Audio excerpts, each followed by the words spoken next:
The only type of nerd I've been longer than a gun nerd is a Star Wars nerd. So, today I will be combining the two and evaluating the weapon roster of the Galactic Republic to see how well they stack up in terms of having a cohesive, all-encompassing small arms loadout. Here we go. Starting from the smallest and working our way up, first we have the DC-17 blaster pistol. So, looking at the ergonomics real quick, it appears to be similar to a Glock or a modern service pistol that you would see in real life. It's a bit taller, but clearly not too tall to be holstered, as we see them holstered quite frequently. It does not have sights, but it likely doesn't need them because clone troopers have a sighting system in their helmet that links with the weapon they're carrying. So the lack of sights really isn't an issue here. It's just the sights aren't on the gun. The DC-17 is most frequently seen used by ARC troopers, most notably the legendary clone Captain Rex. We don't often see anyone use just one, and more frequently see them wielded akimbo, one in each hand. Under normal circumstances, this wouldn't make any sense, but due to the aforementioned helmet sighting system, this is one of the few examples where dual wielding makes a lot of sense, especially considering that blasters in Star Wars often have ammunition capacity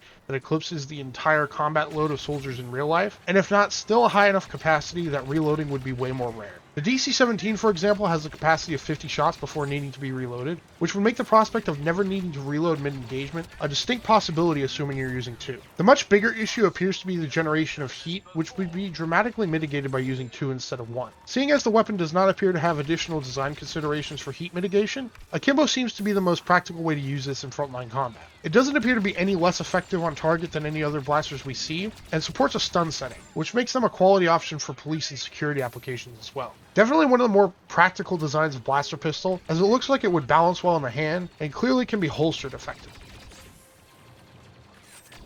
Next up, we have what might be my favorite weapon in all of Star Wars. This is the DC-17M interchangeable weapon system. The reason why it's called interchangeable weapon system is that the upper receiver essentially is swappable in order to change the capabilities of the weapon. So right here we have the blaster configuration. It has this extended handguard out on the bottom, which admittedly is more reasonable on this than it is on most times we see this, given the amount of heat that blasters typically generate. The grip is a little bit blocky, but that might just be the fidelity of the model. All in all, the ergonomics of this thing are fairly solid. Next up, we have the sniper configuration. So as you can see, the magazine is replaced with a different model, likely containing a different mix of Tabana gas in order to facilitate the higher stopping power of the sniper configuration. The barrel is much longer with this strange muzzle device on the front, as these two, what are almost like a Galilean style scope, except it's done with holograms. All in all, I think this would be a bit front heavy considering you're grabbing it down here and it sticks out all the way in front. Granted, Republic Commandos are fairly strong, so they'd likely be able to muscle it. I do think that this would be a little bit off balance given that most of the mass of this upper is stuck off to the side like this. Also, too, why not just replace this handguard attachment with a single shot version of this? Sure, it wouldn't be the same volume of fire, but you could instantly switch from firing a blaster to firing the grenade launcher rather than having to swap out the uppers, which takes more time. And you're only getting a few shots out of it. You're not getting crazy additional capacity by having this. All in all, it's fairly decent in terms of a compact anti-armor option, given that you only have to carry around this upper in order to have a semi-automatic grenade launcher in your back pocket. The DC-17M is used by both the Republic Commandos as well as the Bad Batch. The blaster configuration is rapid, controllable, and decently damaging. It is unusual in that it uses a 60-round power pack for ammunition as opposed to the much more common energy pack that hold vastly more rounds. I believe that this is a concession to mitigate the heat generation to allow for much longer bursts of rapid firing, which makes sense as Republic Special Forces often don't have the capability to bring heavier blasters due to size and weight restrictions. The sniper configuration appears to be decent at what it is intended to do, although not as capable as more purpose-built sniper blasters. The anti-armor configuration is no substitute for a rocket launcher, but it is more than sufficient at taking out heavy droids and can do well enough against heavier armor. The grenades also have enough blast radius and lethality to be effective against personnel, which adds to the versatility even further. This is bar none the coolest weapon in Star Wars. Subscribe if you too want another Republic Commando game.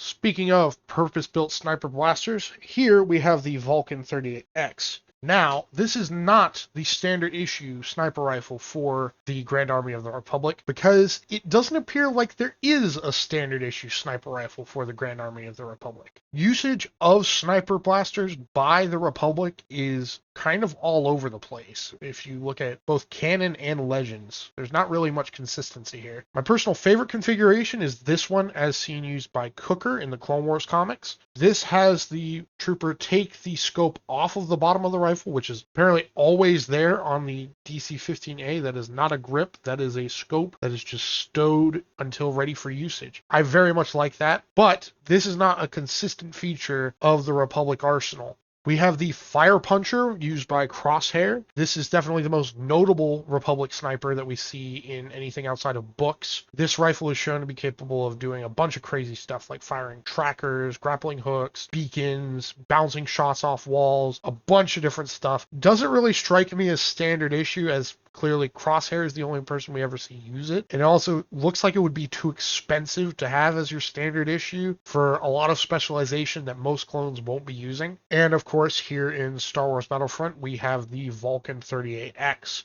This leads me to believe that the sniper program for the Grand Army of the Republic is kind of like the American sniper program during Vietnam, in which they were kind of scrambling to essentially create one, as they weren't really built well for having a sniper program once the war started. However, in terms for the practicality of the Galactic Republic sniper program, honestly, I think out of the lot, this discombobulation and inconsistency renders the Grand Army of the Republic probably the worst of the lot when it comes to sniper weapons, just due to inaccessibility and inconsistency of the weapons in service.